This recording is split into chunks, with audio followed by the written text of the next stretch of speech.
Welcome to Gradient Proof, a long-form discussion on a range of topics from AI to philosophy to entrepreneurship. We start each podcast sober and let the proof gradient the course of discussion.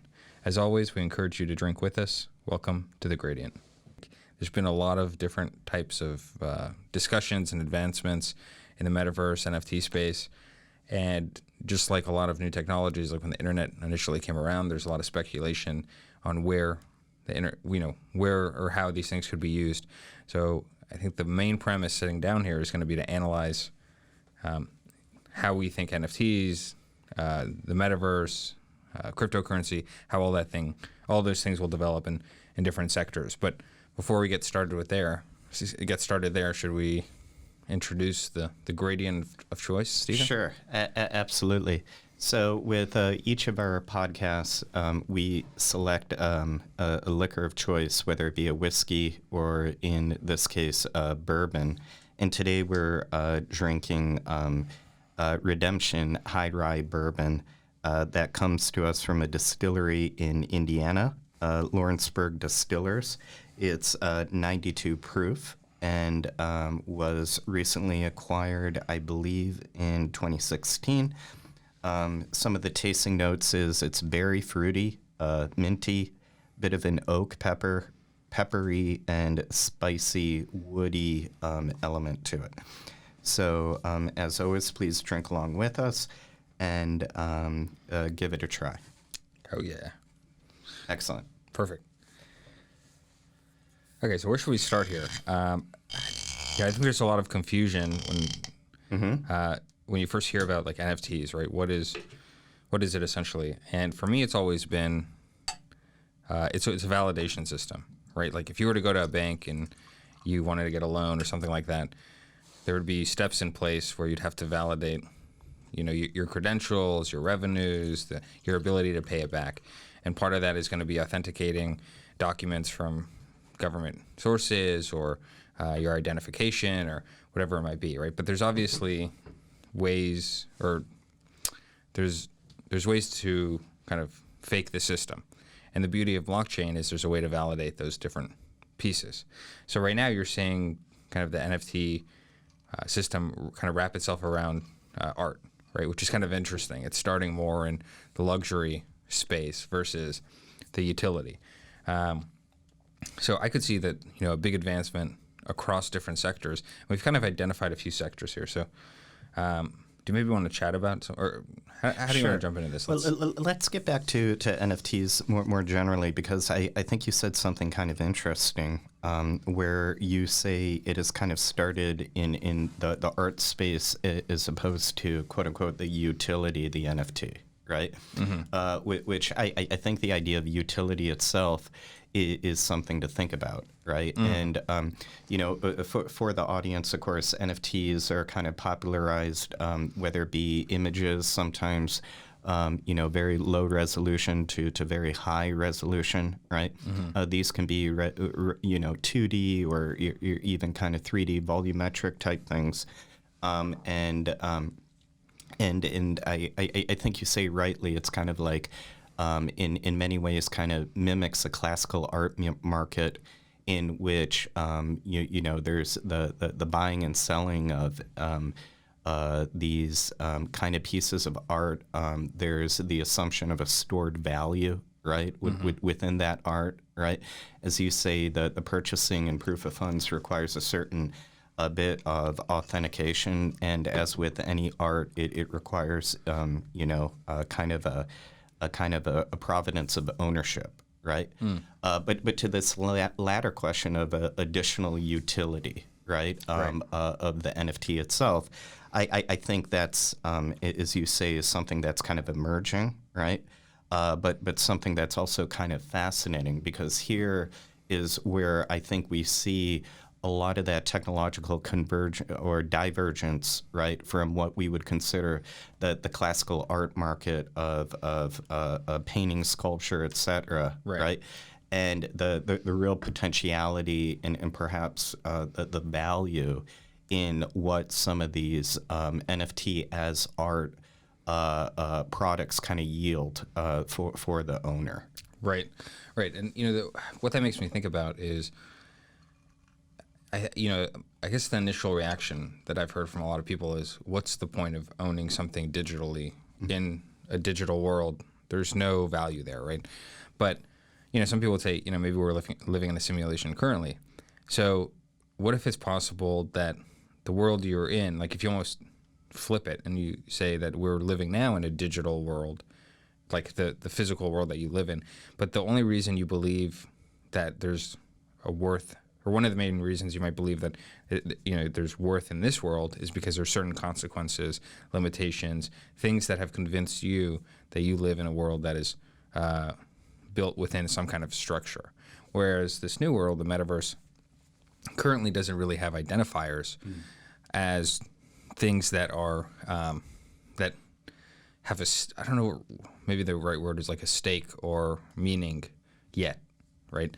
But if you look at, for instance, if somebody has 1 million followers on an Instagram app or something, that really only exists there, but that has real power in the real world, right? You can bring on advertisers, you can interview famous people. So what's the value of it, right? It's the attention of 1 million people. Sure. That kind of reinforces that as a strong thing that is viable in the actual world, right? There's a transfer there. So I guess the big question, I think, when you'll see a huge shift is when the metaverse has a larger reciprocal value to the current world that we live in. And I think what you might actually see in the future, and maybe this is jumping a little farther ahead, is that the metaverse will potentially have more value than the real world. So that's interesting, and it reminds me of what was quoted to me recently, is the metaverse is not so much a technology as much as a moment. And in that moment is when society has decided, right, that its digital self, right, has a greater value than its physical self, right. Which carries a lot of interesting philosophical implications to it, right? And however, having said that, I do want to return to the metaverse at a later moment in terms of thinking about it from just a technological point of view, right? But we can go back to that, right? Yeah. No, 100%. And I guess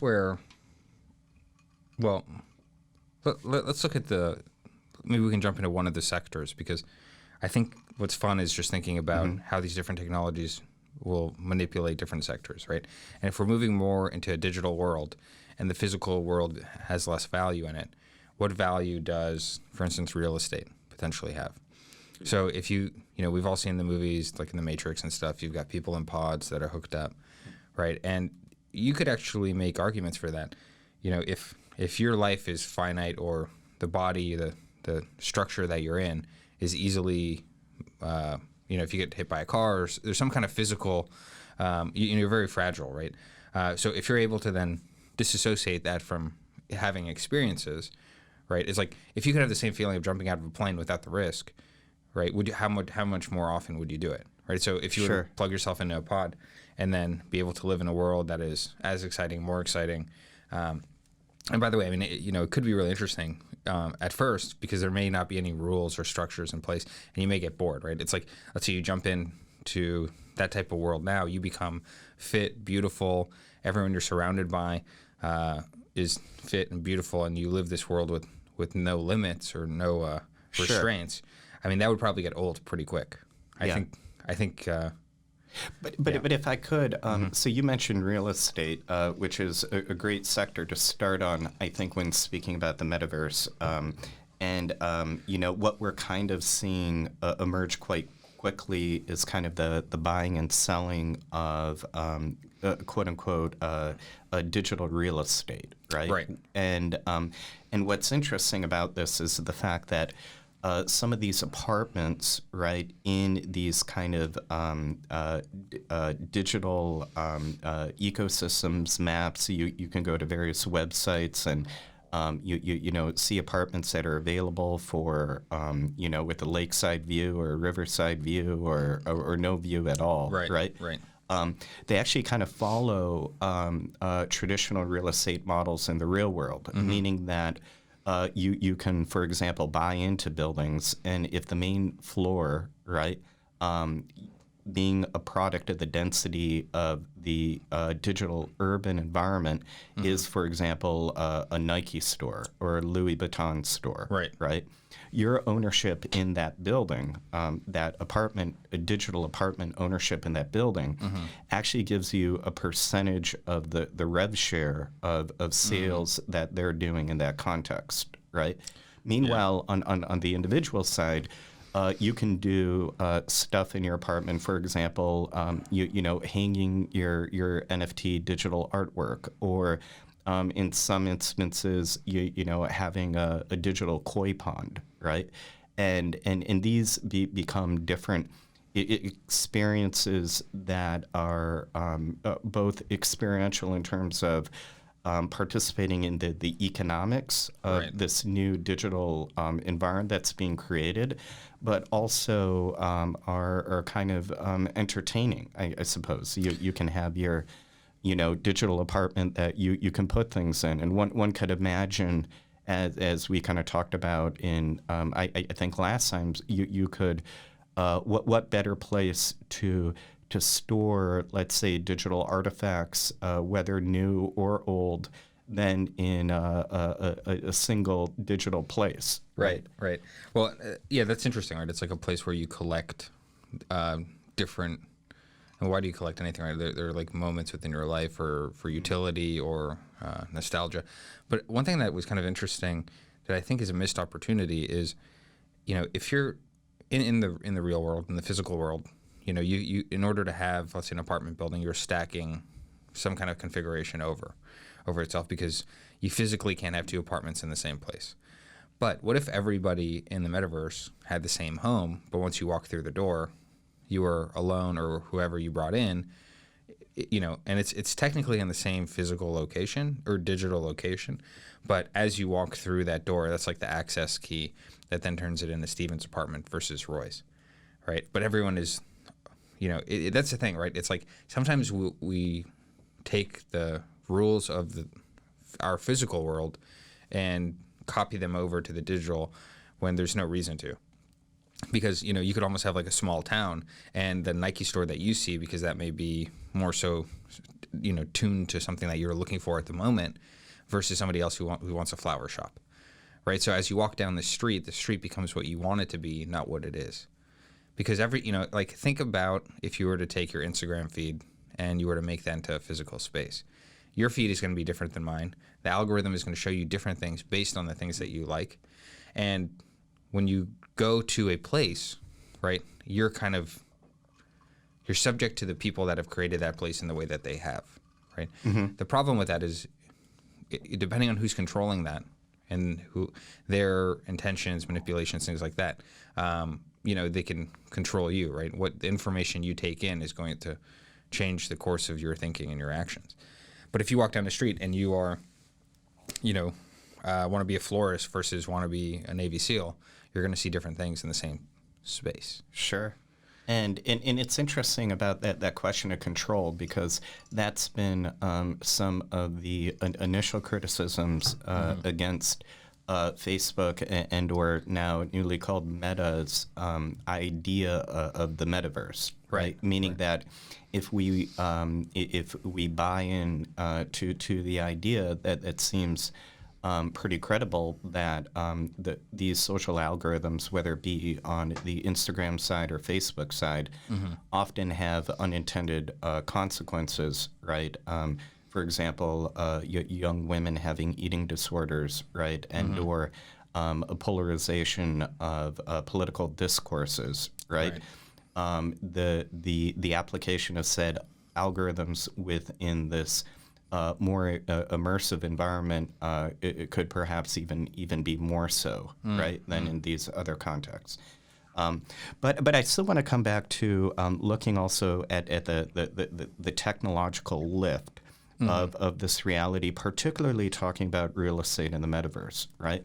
Right now, it seems, right, or I have a couple of friends that have 2-3 apartments in the metaverse, and they talk about the idea that, they bought one of these, what is effectively an empty room, right, within a building, again, having a rev share component for $500 and say that the liquidity is such that, within 10 minutes, they could probably sell it for $2,500, which is kind of interesting. But what I also think is kind of interesting is while we can talk about the differences between real estate in the metaverse and real estate in the real world, right? There are still some inescapable similarities in terms of quote unquote, what does a maintenance fee type structure look like, right? Because I imagine as time goes on, right, the types of things that you're putting in your empty room are going to become increasingly complex from a cloud compute level, right? Meaning that you're going to have, in a base case, artwork that has higher and higher degrees of resolution to it, right? You're probably going to have more and more streaming and updating content, right? Your koi fish pond is going to become more elaborate over time, right? And then the question becomes to me is who's actually shouldering that cost, right?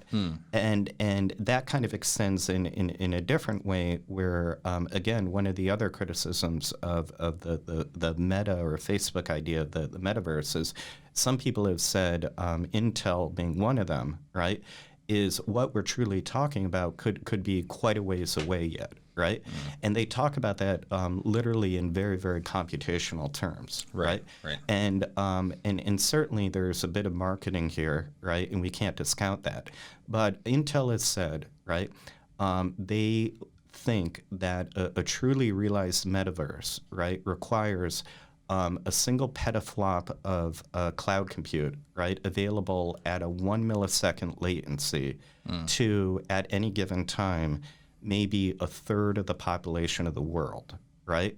And when you think about it in those terms, right, we can debate whether you need that comp or that latency, but there certainly is a kind of significant technological build out, right? That maybe doesn't exist today, right? What's interesting about that? No, definitely. I mean, it's almost, my mind goes to thinking about how that could be used as a form of class differentiation. So if you are, with however it's set up, just more well off in the metaverse, maybe your vision is crystal clear because you can visually see things, or you can process more visually. But maybe if you're not so much, things are more pixelated, the voxels are bigger, and you're living in kind of a different type of world. And as you eventually level up on your ability to process, and this is all under that guise of if that is an issue, right? Because it could be with quantum computing and some other developments that will come in the next, who knows, that could completely wipe that out. No, that is kind of interesting, and I think Neil Stevenson in The Diamond Age, or I think the subtitle was a Young Lady's Illustrated Primer, kind of looks at this bandwidth differentiation, right? And I think Amazon recently released season 1 of their series Upload, where and again it kind of looked at kind of this afterlife digital reality in which there was quite a distinction, as you say, in terms of the graphics of the experience between the haves and the have-nots. Right. And if you think about how that manifests today, I mean, think about, for instance, travel, right? If you were to travel from, let's say, New York to Florida, you could, if you had the lowest amount of capital, you would take probably a bus, right? And if you were to step up, you'd go on, a low budget airfare, and versus on a higher, where you're sitting in first class versus coach or comfort plus or whatever. And to the highest degree, it's probably flying private. So you're saving a couple, an hour maybe on the front and the back for processing at the airport. And I think you'll probably see things that are similar to that. But it could be, like I was saying earlier, the visual, or it could be access. But it does solve the issue of the real estate conundrum if you overlay the same space, right? And the weird thing about NFTs is now that it's giving more value to these physical pieces of art, which is, in instead of just like copying and pasting in your own digital room. But hey, when your friends come over, they see a poster of an AC/DC, record, but you don't have the signed vinyl, right? So the value to the owner, that's another question, right? Because is the person more content looking at the print of it versus having the physical signed copy? Who knows? I mean, I think it's all an internal expectation on life, right? Sure. Well, I think whenever we see new forms of production of art in particular, right, it always ironically probably increases the value of the original, right? So, for example, when photographic reproduction of the Mona Lisa became possible, right? It would be hard to argue that the Mona Lisa, the original Mona Lisa, right, didn't become more valuable as opposed to less valuable, right? But to your point, does everybody require, even if they had the economic means, to have the actual Mona Lisa in their house? Right. I think a lot of people might choose to spend what would obviously be a considerable amount of money in maybe another direction. Right. So the reproduction or the poster in that instance would be more than sufficient, right, for their enjoyment of it.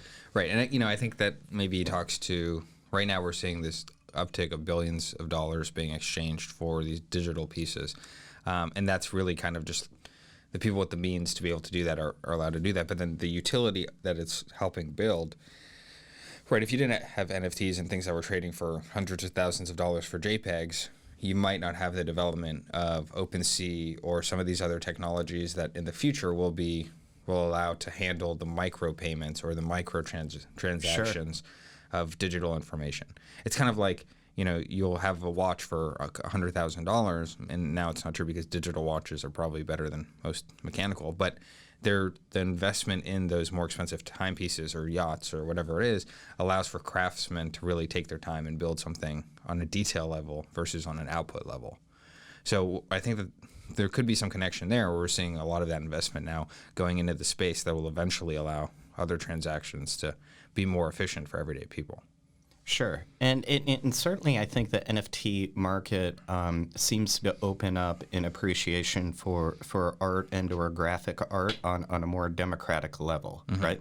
I mean, typically when we think of the art world, right, it's kind of culturally and economically not something that seems to be readily available to everybody, right? Meaning that not everybody is going to get an invitation to that gallery opening. Not everybody is going to be able to, go to the auction house and bid, right, for a variety of reasons, right? But here, it doesn't take much at all, or I guess it's becoming increasingly easy for somebody to download an app, create their digital wallet, right, and then be off to the races, right, in not just the purchasing of, but the reselling of, and that extends maybe even beyond the consumer as well to the creator, right? Being that certain methods of the kind of the selling, the gallery type environment, right, have been restrictive to certain types of artists, right? And now you can kind of throw your art up there on an OpenSea, right? With a supporting website and have the ability to connect intimately with a fan base and a community quite quickly, right? And we've had this conversation before, but I think the biggest asset in today's day and age is having an audience, because as the times shift and your audience is still there, you can essentially start new projects, test new things, and your marketing dollars, which is virtually zero, right?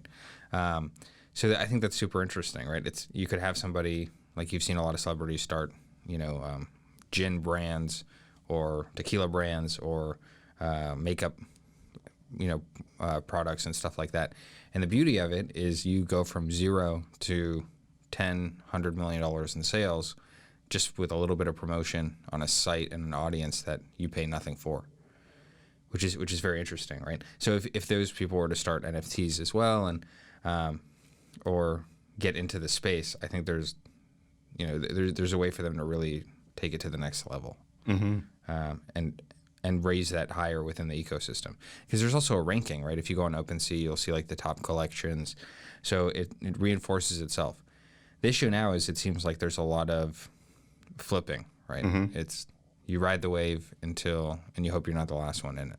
Sure. That's the kind of scary part. Because if you look at the value, what is the value of an ape that is worth a couple $1 million versus a couple $1 million of worth in the physical world? Sure. I think the only way you validate it is you say that you'll be able to sell it for more at a given time. Maybe, but I think this kind of comes back to what we were saying earlier about utility, right? Because I think there are additional ways to think about the utility of an NFT as maybe different and an expansive from, let's say, the utility of owning a Van Gogh, right? And what I think about that is, like, if you owe a Van Gogh, what do you really own? Well, you own the stored value of that Van Gogh, right, and the ability to hold and sell at a later moment. Hopefully, that painting is going up in price, right? You may also have the cachet of being known to have a Van Gogh if you your ownership is made public, right? And then maybe you have the direct kind of aesthetic enjoyment experience of having that piece. Right. What might be a little different in the NFT world is these three things could continue to exist, right? The stored value, right? The aesthetic enjoyment, and then also, there are only, you mentioned the Bored Apes, for example. There are only so many of them, right? Certain people, Stephen Curry, Jimmy Fallon, right, have them. Not everybody have them, so there's an exclusivity. Right. But I think what might become even more interesting is exploring these other bits of utility. For example, there are kind of communities around this ownership that either structurally or otherwise provide additional benefits, right? Meaning that if you kind of go over to the Bored Ape website and you kind of see their roadmap for what they're kind of rolling out for quote unquote Bored Ape owners, right? Over the next 12 to, let's say, 24 months, right? They're looking to provide expanded utility where that ownership of that Bored Ape is almost functioning as a social token, right?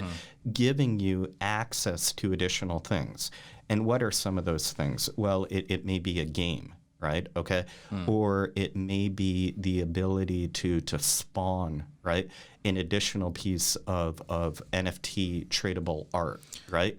Or it may be the ability to, in a real way, and we probably should have mentioned it earlier, you have an ownership in the ability to kind of license that particular ape, meaning that if you want to, let's say, print a line of T-shirts with that ape on it, right? Okay, you have that profit share, residual income over that type of activity, right?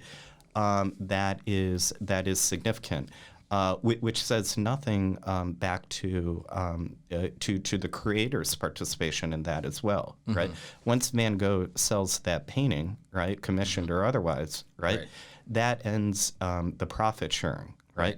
In this case, the expanded utility is if I have my Bored Ape and I put it on all these T-shirts and those T-shirts become very popular and go on to make money, not only do I participate in that, but the original creator does as well. Which I think is quite exciting when you think about this expanded utility universe. And absolutely, and I think that extended royalty without the requirement of chasing down the user of that, the great thing about it is there's no, like we were talking about validation earlier, once somebody sells it again, it is within the code and the ledger that a certain percentage of that goes back to that creator. Whereas let's say in another world, you'd probably need a team of some sorts to handle and process those payments of a song being played in a different country that has rights to an artist somewhere else, where this all really validates it. And what I keep thinking about is all these different pieces are really lessening the transaction time between what we want to do or what our intentions are and our ability to execute it, which is, I mean, Elon Musk talks about, for instance, Neuralink, you taking a thought or a word from your mind, typing it out in a system that you can text somebody else, and then somebody else using their eyes to read it. There's still some lag between thought and delivery, right? Or creation and absorption of those ideas, right? And what does technology really do? In more times than none, it's removing the limitations of something, right? Uber will save you time. A home will give you safety. And those are all kind of those mechanisms that kind of allow us to do whatever the greater goal of our life may be. So the same way with NFTs and the blockchain and all that, making those validations much more quick so you can actually do what the core intent of whatever your reality is, right? I mean, you've probably seen, you've done some real estate transactions in the past, validating the authenticity of investors and developers and all those things. There's a lag there that this validation system goes through. And also, let's say, for instance, you do build a building and that itself becomes an NFT. So every time you sell an apartment there's some kind of commission that is, siphoned off to the person who created it. So looking at homes, real estate, things like that, because, I don't think I think it's more of a system than something based off fairness, right? It's you create a system where there's some ingenuity and uniqueness that comes in creating whatever you've created, and there's almost a negative outcome that once you sell that or bring it to market, you no longer have a connection to it, even though it's an embodiment of your creation or time and dedication. Yeah. No, that's interesting, and you're right. I mean, really being able to shorten those transaction times by kind of removing, in real estate, when you go to purchase, whether it be a house, an apartment, or in commercial real estate, a whole building, you have the question of title, the verification of ownership, right? That layers on additional fees, additional time, right? It creates the need for escrowing mechanisms where money needs to sit in an account somewhere before closing, right? And what's interesting about what we're talking about here is what is truly a trustless architecture, right?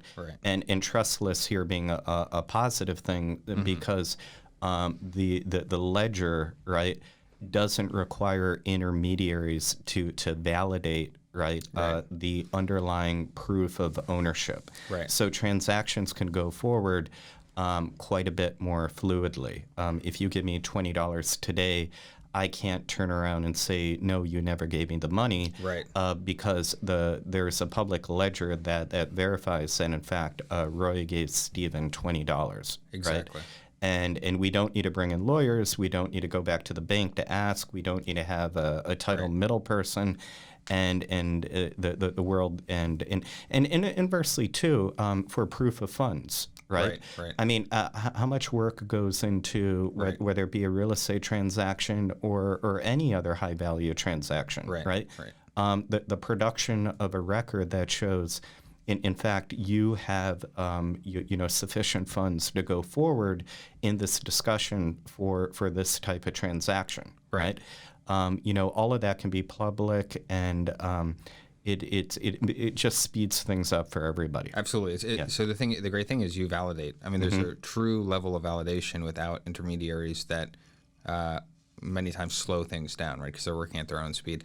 Even if somebody's checking in at work or working from home or whatever, validating the time they're actually working versus not, or if you think about crime and the ability for people to get away with crimes before there were video cameras on every corner, it's very different because there's no validation, right? So what does the camera do? It validates, but there's still an issue there, right? Because you're not actually getting true validation. You're getting a perspective, right? And then it goes into a jury system, and they look at the different pieces of information, and it might be that that video perspective or the time it was started or stopped. I mean, there's still areas for manipulation. And what we're doing now is we're really starting to quantify all these different actions. And I think that's what eventually is going to happen. Is every single thing that you do is going to be logged in a certain way that you're not going to be able to get away with more nefarious things. Now, in the land of the free, okay, if somebody murders, we'll know that they murder. But in a land that is more focused around a dictatorship or something like that, you know, it could be that if you have a thought that goes against that and it's being logged, you'll be able to be, Sure. you know, there'll be consequences for that. So there's this good give and take of sometimes you want to be able to understand every aspect of a transaction or a person or what they're doing, but you know, it can also be abused, which leads me to the next point. The beauty of decentralization is you take away the governing interest, right? So there's before Bitcoin, there was like this group that wanted to make e-gold.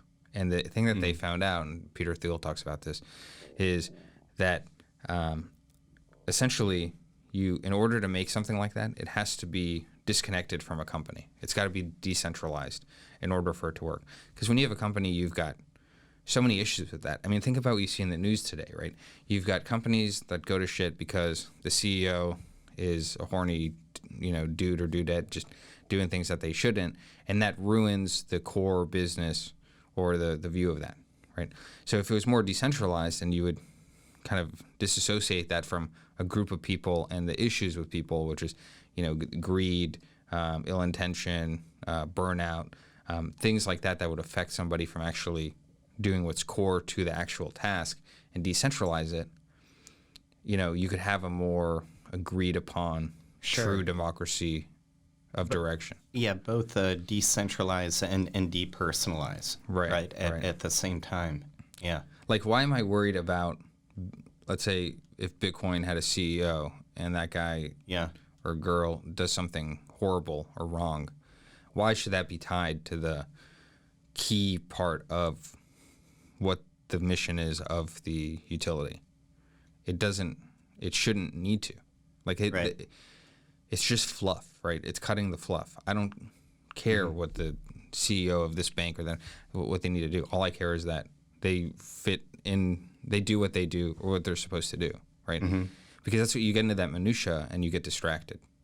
Now, but isn't this the difference between a corporation and an infrastructure, though, right? So, for example, when I think about instances in which the reputational reality of a leader wouldn't really have any bearing under the underlying utility, right? It's usually something closer to an infrastructure. So if somebody is in charge of, you know, the national highway system, right, and they're caught up in a scandal, right? In a localized way, we can you know, begrudge or get nervous about or be unhappy about the nature of the scandal, but it doesn't really reflect in any way on the underlying utility of the national highway system, right? And in this case, we're talking about kind of in the same way that the national highway system could be viewed as a kind of very depersonalized reality, right? We can extend that to quote unquote these public ledgering as well. Right. But the difference between maybe infrastructure, which is something that if you want to go from one place to another and there's an efficiency there, right? Or it's really a monopoly, right?